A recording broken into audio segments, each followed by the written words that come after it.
মার্কিন প্রেসিডেন্ট নির্বাচনে প্রতিদ্বন্দ্বী কমলা হ্যারিসের বিরুদ্ধে নতুন করে ব্যক্তিগত আক্রমণ শুরু করেছেন ডোনাল্ড ট্রাম্প। ডেমোক্রেটিক পার্টির জাতীয় সম্মেলনের আগে 4টি দোল্যমান অঙ্গরাজ্যের ট্রাম্পের চেয়ে এগিয়ে আছেন কমলা। গত শনিবার পেনসিলভেনিয়ার এক নির্বাচনী সমাবেশে কমলাকে বামপন্থী ও উন্মাদ বলে আক্রমণ করেন ট্রাম্প। তার বক্তব্যের শুরুতে মার্কিন ভাইস প্রেসিডেন্টের বিরুদ্ধে গুরুতর মূল্যস্ফীতি ডেকে আনার জন্য অভিযোগ শুরু করেন। মূল্যস্ফীতি নিয়ে কথা শুরু করলেও দ্রুতই ট্রাম্প কমলা হ্যারিসের হাসি থেকে শুরু করে নানা বিষয় নিয়ে উপহাস শুরু করেন।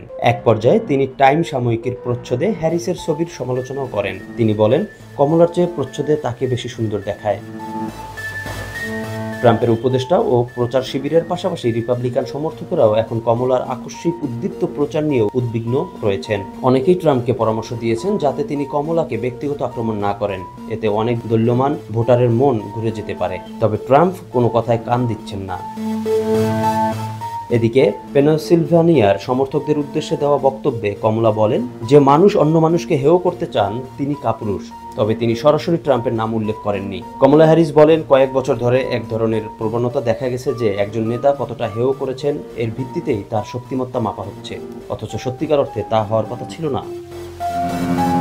গত 21 জুলাই মার্কিন প্রেসিডেন্ট জো বাইডেন নির্বাচনী প্রার্থী হিসাবে সরে যাওয়ার পর নাটকীয়ভাবে হোয়াইট হাউসের প্রতিদ্বন্দ্বিতার গতি বদলে গিয়েছে।